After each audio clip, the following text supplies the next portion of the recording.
தருமபுரி நாடாளுமன்ற தொகுதியில் வாக்களித்த மக்களுக்கு பாமக வேட்பாளர் சௌமியா அன்புமணி இன்று இரண்டாவது நாளாக நேரில் நன்றி தெரிவித்து வருகிறார். தருமபுரி நாடாளுமன்ற தொகுதியில் தனக்கு வாக்களித்த மக்களுக்கு பாமக வேட்பாளர் சௌமியா அன்புமணி நேற்று கிராமமாக நேரில் சென்று நன்றி தெரிவித்தார். நேற்று மாலை கிருஷ்ணாபுரம் என்ற இடத்தில் நன்றி தெரிவிக்க சென்றபோது அங்குள்ள பள்ளி மாணவிகள் அவரை பார்த்ததும் மகிழ்ச்சியுடன் வரவேற்று புகைப்படம் எடுத்துக் கொண்டனர். அப்போது அன்பு மிகுதியால் ஒரு மாணவி ஓடி வந்து அவரை கட்டி அணைத்துக் கொண்டார்.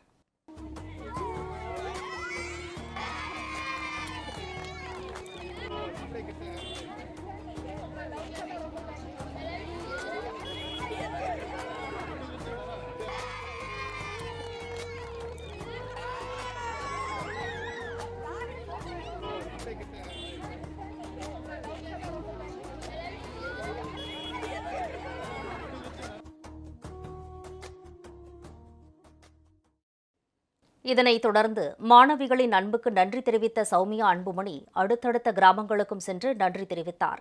அப்போது கூடியிருந்த பெண்கள் அவரது கையை பிடித்துக்கொண்டு பரிவுடன் நலம் விசாரித்தனர். தன் மீது அன்பும் அக்கறையும் காட்டிய மக்களுக்கு நன்றி தெரிவித்த சௌமியா அன்புமணி தருமபுரி மக்களுக்காக தொடர்ந்து குரல் கொடுப்பேன் என உறுதியளித்தார்.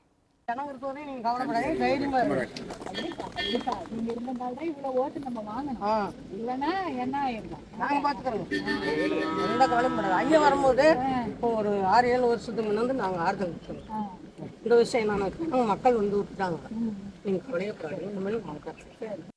உங்களோட நான் கூட இருப்பேன்றத உறுதியா சொல்றேன். உங்க பாசத்துக்கு, உங்க வாக்குகளுக்கு மேலாக உங்களுடைய பாசத்துக்கு நான் என்னைக்கும் நன்றியோட இருப்பேன். மிக்க நன்றிமா, எனக்கு நீங்க கொடுத்த ஆதரவுக்கு மிக்க மிக்க நன்றி. நன்றி.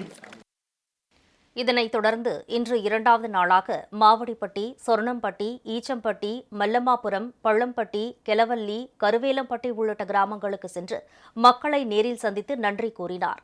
தன்னை நம்பி வாக்களித்த மக்களுக்கு தாயுள்ளத்தோடு சேவை செய்வேன் என்று உறுதியளித்தார்.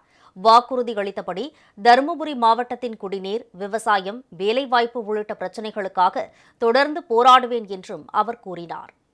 எல்லாருமே திரும்பி பார்க்க வச்சிங்க. இதை உங்களுடைய பெருவாரியான ஆதரவு மாம சின்னத்துல கொடுத்து எல்லாம் போட்டு எப்படி இதெல்லாம் உங்களுக்கு வந்துச்சு அப்படின்ற மாதிரி எல்லாம் யோசிக்க வச்சிங்க. அதுக்காக உங்க எல்லாருக்கும் என்னோட மனமார்ந்த நன்றியை தெரிவிச்சுக்கிறேன். நிறைய குறைகளை சொல்லியிருந்தீங்க, இதெல்லாம் பண்ணணும்னு ஆசையா இருந்தேன். செக் டேம் பற்றிலாம் சொல்லியிருந்தீங்க, இதெல்லாம் நல்லா நம்ம செஞ்சு கொடுக்கணும், நம்ம வந்து அதெல்லாம் பண்ணி கொடுக்கணும்னு ஆசையாக இருந்தேன். இருந்தாலும் பரவாயில்ல, எது பண்ண முடியுமோ அப்பவுமே என்னால் பண்ணுறதுக்கு நான் முழு முயற்சி எடுத்தேன். தொடர்ந்து கைகாலன்குட்டை, கொங்கரப்பட்டி, உச்சம்பட்டி, கொன்றம்பட்டி ஆகிய இடங்களில் மக்களை நேரில் சந்தித்து நன்றி கூறினார்.